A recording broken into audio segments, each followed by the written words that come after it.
Sal Capaccio with us now on the West Her Hotline.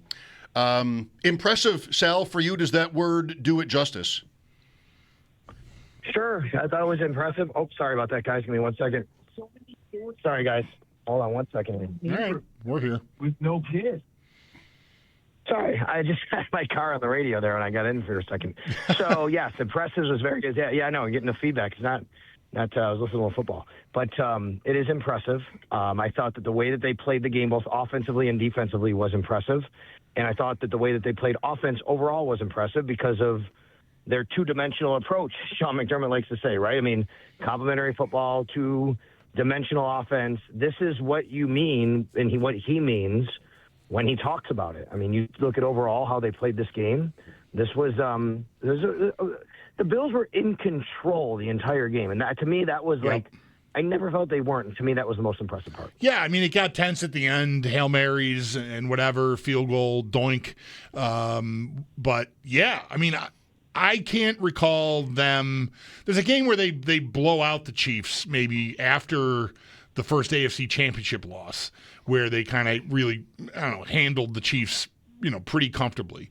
Defensively, Mahomes was reduced to really running around trying to just create out of structure because they really did a great job pressuring him and maybe also giving him a lot of different looks and just really a great job and a lot of breakthrough performances, I think, headlined by Cole Bishop, Sal. I mean, he just was a presence out there, and that's sorely needed. I mean, that defense has had the luxury, we've talked about it for a few years running, of the comfort of those two safeties.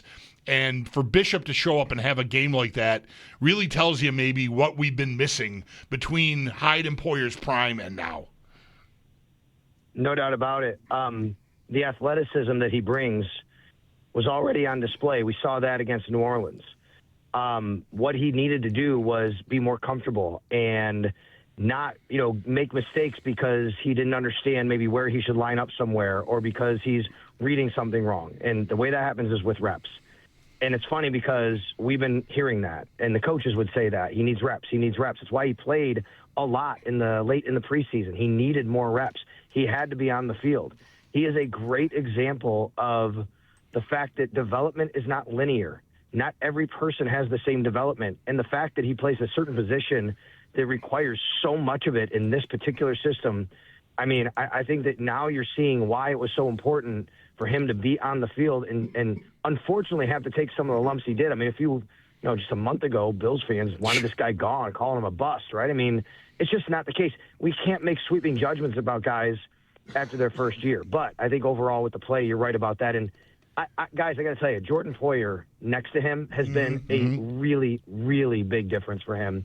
And the fact that Jordan Poyer has come in here and embraced his role as a mentor and a guy that, as Bobby Babbitt said today, he's more been like a relief pitcher, right? He's not the guy getting the limelight and getting the ball. He's a guy that's got to go in spot duty. And, yeah, he's starting. But I think that just speaks volumes about Jordan Poyer, but it's really, really helped Cole Bishop. Spencer Brown would agree with your point about snap judgments or early conclusions on young Bills players. Sure. So defensively now, Sal, we've got the trade deadline tomorrow. There's a report that they've freed up $1.75 million in cap space by restructuring Taron Johnson's deal. You've got the Hoecht injury, and that's bad, with Oliver already out and now this player who was really flashing. When you think about the deadline, how much urgency is there, and where is it on this defense? First of all, let me say the loss of Michael Hoecht is massive.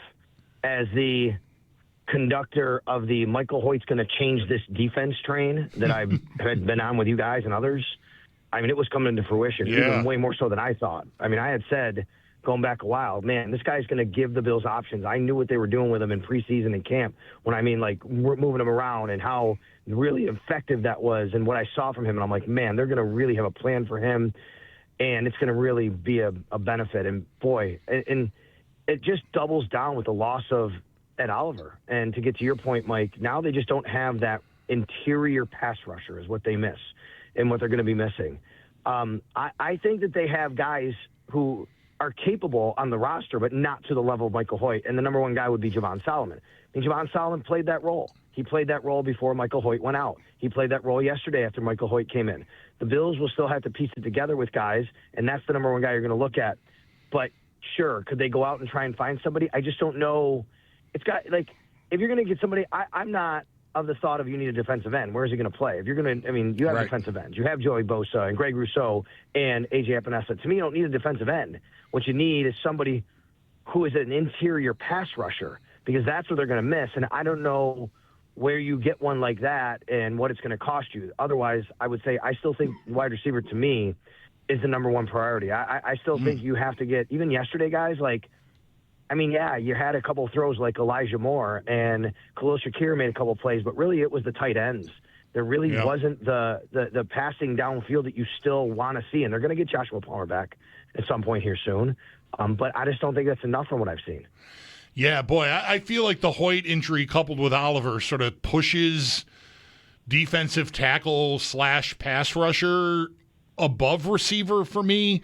I don't know if asking for two moves is getting too greedy, but you make a good point about what exactly you'd be looking for, because Hoecht is an end, but he was playing inside on these rush downs. So I'm really looking for Michael Hoecht, right? Like, can I find a guy that has that skill set? A couple of hours ago, Eric Wood brought up Dorian Williams as an idea for that sort of role, and it's the first I'd heard of it, and I haven't really sat with it. I guess you're the first person I'm really telling about it, besides Eric and our audience who heard Eric say it. And I wonder just how creative the Bills will get in trying to find someone, because the amount that I just think the difference he was making in these 6 quarters was very evident. I mean, Bosa and Rousseau and Epinesa have been winning their matchups, but they've not been getting home as often because the pressure from the middle hasn't been as consistent. And they were getting that with Hoecht, and I just think it makes such a big difference. That's what Philadelphia used to beat the Chiefs in the Super Bowl, was guys winning in the middle. And without Oliver and now without Hoecht, I mean, it's a lot to ask for Deion Walker and TJ Sanders to come off IR and give you that. Agreed. And then we don't really know where TJ Sanders is. McDermott, didn't really give a definitive timeline on him today when he was asked a little bit about him. And, there's a possibility he comes back, but I mean, he's not that kind of player. Right? He can give you some juice on the inside a little bit, but he's more of a kind of a guy that's going to be a little more well-rounded and help out in the run game. Yeah. Dorian Williams can play this role. He wouldn't be Michael Hoecht out there, obviously, but Dorian Williams is fast and he's aggressive and he gets to the party quickly and with a lot of enthusiasm, right? And that's what you want from a guy. And I think that could be an option for the Bills. There's no doubt about it. And what could really help you get to Dorian Williams, guys, is the fact that Shaq Thompson can now be used as more of the third linebacker, right? Because that was really Dorian Williams' role, playing the third linebacker. That's not the case anymore. I mean, he is a third linebacker, but Shaq Thompson's a guy that you really feel comfortable there. So maybe that frees Dorian Williams up to be a little bit more of that guy to be able to use in game plan situations. And just so everybody knows, McDermott did say Shaq Thompson and Joshua Palmer and Taron Johnson and Daquan Jones, all of them he's hoping to get. They're thinking they could practice this week. So, that could be an option once Shaq Thompson comes back, that maybe Dorian Williams does wind up in that, pseudo role that Michael Hoecht had. What a big contribution Joey Bosa is making from just like, let's cross our fingers that he makes it to the playoffs. I mean, he's had a really good half season. You can see the flaws in his game based from his aggressiveness, but man, to say disruptive is an understatement. They're getting their money's worth. Yeah, for sure. And I still think that his snap count is a bit high, right? I mean, compared to what we thought it would be, at least. I mean, he's handling it. That's fine. He made jokes yesterday in the locker room that, I need to get in the cold tub. I'm an old man. And, right. He's only 30 years old, guys. I mean, it's just crazy. But he's playing terrific. He had 5 QB hurries yesterday. That's a huge, huge number. He is making a really, really big difference.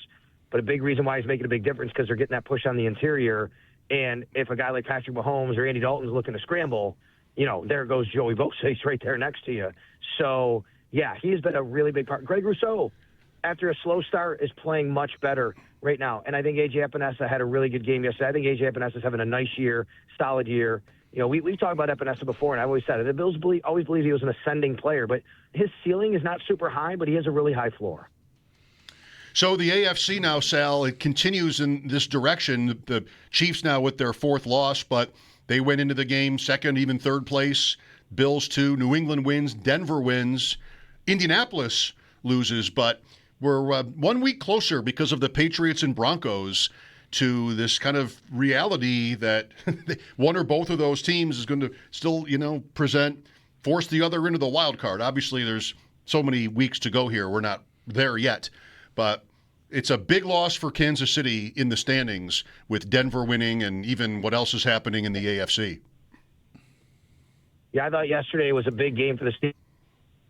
And, we can talk all we want about, well, it doesn't really matter in the regular season because the Chiefs handled Bills in the playoffs. And look, I mean, we all know that that's happened. But if it did, they could have forfeited the game home. Certainly it mattered. I mean, they needed to win the game because now they're 2 games behind the Denver Broncos. They have a bye week, then they play the Broncos.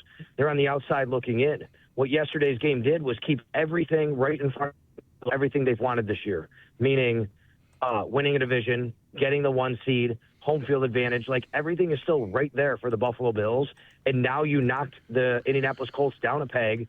Yeah, you're still chasing the Patriots, but you have a chance at them. Like, you control that if you're the Bills as far as winning games and catching the Patriots. And I know the Patriots have a bit of a lighter schedule. They're at Tampa this week. That's a tough game for them. Yep. So, you look around the AFC, and I think, the Chiefs are still going to win a lot of games, and they might very well win the AFC West. But the fact that the Bills have head-to-head and, a game and a half on them, essentially they'll beat them by 2 games. If they do wind up meeting in the playoffs, unless the Chiefs win the division and the Bills don't, then the game would be in Buffalo. And I think that matters, right? I mean, that's why you play the game yesterday to have that opportunity if it does come about. Couple other personnel things from yesterday, Sal. Max Hairston and Tre'Davious White split the reps. I think it's 50-50 even split each guy. Do you think that we will get to Hairston just squatting on the job and taking over within a couple of weeks? Because I sort of feel like it's trending that way. Yeah, I think I do. I just don't know when that is. Is that next week in Miami? Is that the week later, against Tampa? And, Baker, really good passing game right there. Not really sure. But, yeah, it feels like that's the way they're trending. Now, that said, I think that, they still really trust Tre'Davious White.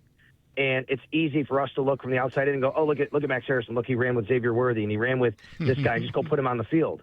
He's still learning. He still needs reps. It's the same thing what we talk about Cole Bishop.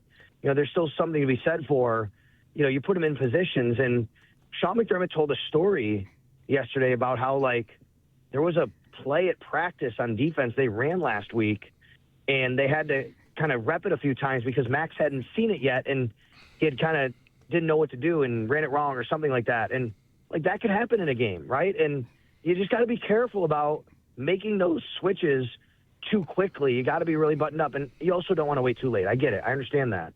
And you want the guy to play as soon as possible. It's going to happen. I just don't know if it's going to be right away as far as everybody might want it to be.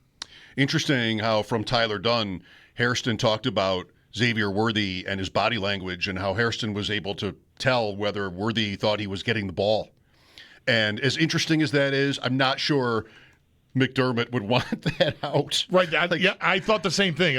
Max, shh. Quiet. Guess what'll not happen next time? Right. They're going to talk to Worthy about not giving that away. Yeah. It's interesting, though. If it's, if they believe that it's true. Yeah. All right, Sal, we'll let you go and talk again on Wednesday. Unless, wait a minute, I want to not jump to that because tomorrow is deadline day. We might have.